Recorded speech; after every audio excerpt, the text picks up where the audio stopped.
नमस्कार दोस्तों, कैसे आप लोग बात करेंगे हम एक ऐसे स्टॉक के बारे में जिसमें ज़बरदस्त पोटेंशियल है। आने वाले समय में मल्टीबैगर बन सकता है, आपके हज़ार को करोड़ भी बना सकता है।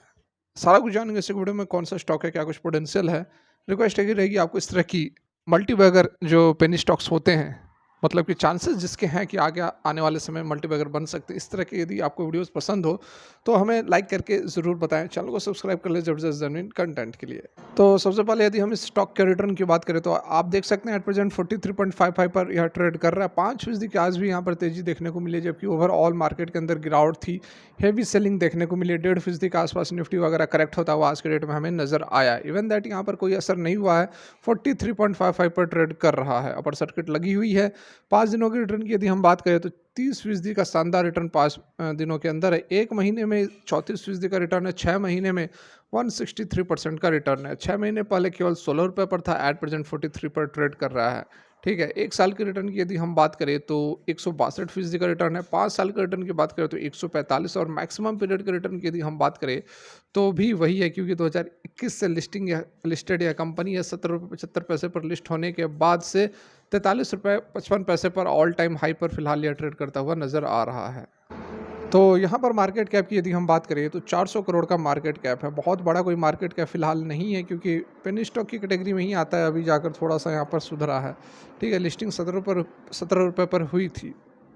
करंट प्राइस 43 और लो 13 रुपये का है, और हाई 43 रुपीज़ का है। स्टॉक का पे 32.7 है, इंडस्ट्री का पे 33, मतलब कि आसपास ही ट्रेड करता हुआ हमें नज़र आ रहा है। कोई बहुत ज़्यादा वेरिएशंस नहीं है।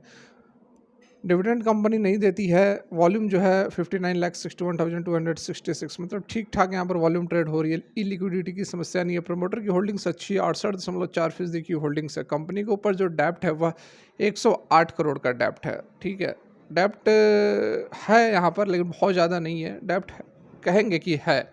कैश इक्विवेलेंट यहाँ पर जो है वह लगभग 14.5 करोड़ के आसपास का 1 साल का रिटर्न वगैरह हमने देख ही लिया। ठीक है, शेयर एक भी शेयर जो है प्लेजेस नहीं है। डेब्ट इक्विटी का जो रेशियो है 0.64 है, मतलब कि यहाँ पर ठीक है। एक से नीचे डेब्ट इक्विटी रेशियो होता है तो ठीक कंसिडर यहाँ पर ठीक ठाक कंसिडर किया जाता है। एफआईज की होल्डिंग्स की बात करेंगे, 2.41% की होल्डिंग्स है। डीआईज की होल्डिंग्स नहीं है। इंट्रिंसिक वैल्यू के आसपास यह ट्रेड करता हुआ नजर आ रहा है। रिटर्न वगैरह ऑलरेडी हमने डिस्कस कर ही लिया।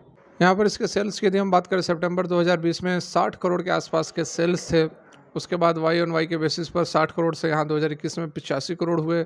85 करोड़ से 100 करोड़ हुए। सितंबर 2022 में 100 करोड़ से 93 करोड़। इस बार थोड़ा सा यहाँ पर डाउन होता हुआ नज़र आ रहा है। उसी तरह यहाँ पर यदि हम बात करें ऑपरेटिंग प्रॉफिट की, तो ऑपरेटिंग प्रॉफिट जो है वो लगभग लगभग हमें पिछले साल और इस साल कोई बहुत ज़्यादा अंतर नहीं है। इस साल जो है 12.2 करोड़ है, और पिछले साल 12.86 करोड़ था। ठीक है, फर्दर यहाँ पर ऑपरेटिंग प्रॉफिट मार्जिन वगैरह हमने देख ही लिया। लगभग वही 13% के आसपास का ऑपरेटिंग प्रॉफिट मार्जिन है। और यहाँ पर स्टॉक भी आपके सामने आ चुका है। प्रीतिका ऑटो इंडस्ट्रीज़ की हम यहाँ पर बात कर रहे हैं। नेट प्रॉफिट की यदि बात की जाए तो 4.75 करोड़ का प्रॉफिट रहा है। पिछले साल 5 करोड़ का प्रॉफिट रहा था, उससे पिछले साल 3 करोड़ का प्रॉफिट रहा था। ठीक है, प्रॉफिट एंड लॉस यदि हम बात करें ईयरली पैटर्न पर, तो 2017 में 157 करोड़ के सेल्स थे। उसके बाद 169, 208, 166, 224, 317, 425 और 354 अभी टीटीएम में। ठीक है, पिछले 12 महीने में 354 करोड़ के सेल्स कंपनी ने दर्ज किया है। तो यहाँ पर डेफिनेटली ठीक ठाक ग्रोथ होता हुआ हमें नज़र आ रहा है। ठीक है, 425 करोड़ का सेल्स जो पिछले साल 2023 में रहा था, अभी तक का हाईएस्ट ग्रोथ यहाँ पर नज़र आ रहा है। ऑपरेटिंग प्रॉफिट मार्जिन 12% के हैं, और इंटरेस्ट वगैरह अदर इनकम वगैरह को प्लस माइनस करते हुए जो नेट प्रॉफिट हमें यहाँ निकल कर आ रहा है वह 16 करोड़ का है। ठीक है, 16 करोड़ का शुद्ध मुनाफा कंपनी को हुआ था। बैलेंस शीट की बात करेंगे तो शेयर कैपिटल 18 करोड़ का, रिजर्व से 151 करोड़ के, बोरिंग्स कंपनी के पास 108 करोड़ के हैं। फर्दर यहाँ पर बात की जाए शेयर होल्डिंग पैटर्न की, तो प्रोमोटर के पास अच्छी होल्डिंग्स है। पिछले क्वार्टर से इस क्वार्टर में होल्डिंग्स बढ़ा ली गई है। एफआईज के पास भी 2.41% की होल्डिंग्स है। हालांकि एफआईज की होल्डिंग जो जून 2022 में 11% थी, जिसको कि यहाँ पर घटाया गया है ज़बरदस्त तरीके से, और पब्लिक जो है वह होल्डिंग ली हुई है। ठीक है, यहाँ अभी लेटेस्ट में आप देखोगे तो पब्लिक के पास 29.21% की होल्डिंग्स है, और एफआईज के पास 2.41% की होल्डिंग्स है।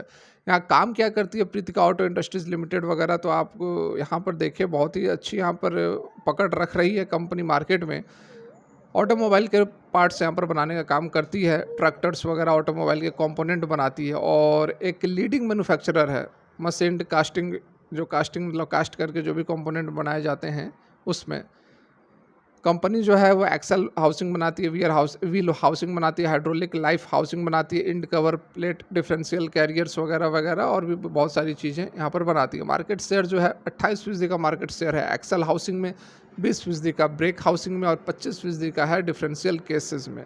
ठीक है, क्लाइंट कंपनी के बड़े बड़े हैं यहाँ पर M&M, Swaraj engines, TFA sports, SML, TMTL, Ashok Leyland, New Holland tractors India, Brakes India, ये सारी कंपनी के जो है ग्राहक कह सकते हैं। ऑर्डर बुक कंपनी का 100% प्री बुक्ड है। Manufacturing facilities, 2 manufacturing facilities Punjab और हरियाणा हिमाचल प्रदेश में है। टोटल मैन्युफैक्चरिंग कैपेसिटी 50,000 TPA है। ठीक है, उसके साथ में कंपनी की सब्सिडरी जो थी उससे कंपनी अलग हो गई है। NCLT ने अप्रूवल दे दिया था। प्रीतिका ऑटो इंडस्ट्रीज से अलग हो गई है। ठीक है, प्रीतिका इंडस्ट्रीज पहले थी, उससे अलग होकर प्रीतिका ऑटो इंडस्ट्रीज अब बन गई है। तो यहाँ पर एक अच्छा हमें ऑप्शन मिल सकता है। यदि आप पेनी स्टॉक की तलाश में है तो इस स्टॉक के अंदर भी नज़र बनाकर रखें। ठीक ठाक यहाँ पर अभी वैल्यूएशन बहुत हायर नहीं है और अच्छा खासा रिटर्न अभी आपने देखा ही कि 17 से 43 रुपीज़ पर आ गया है। आने वाले समय में एक ऑप्शन है कि अच्छा खासा रिटर्न मल्टीबैगर भी बनकर निकल सकता है। नज़र बनाकर रखें और कोई भी इन्वेस्टमेंट करने से पहले खुद के एनालिसिस और रिसर्च जरूर कर ले, उसके बाद ही कोई इन्वेस्टमेंट करें, क्योंकि ये वीडियो आपके एजुकेशन पर्पस नॉलेज के लिए बनाई गई है।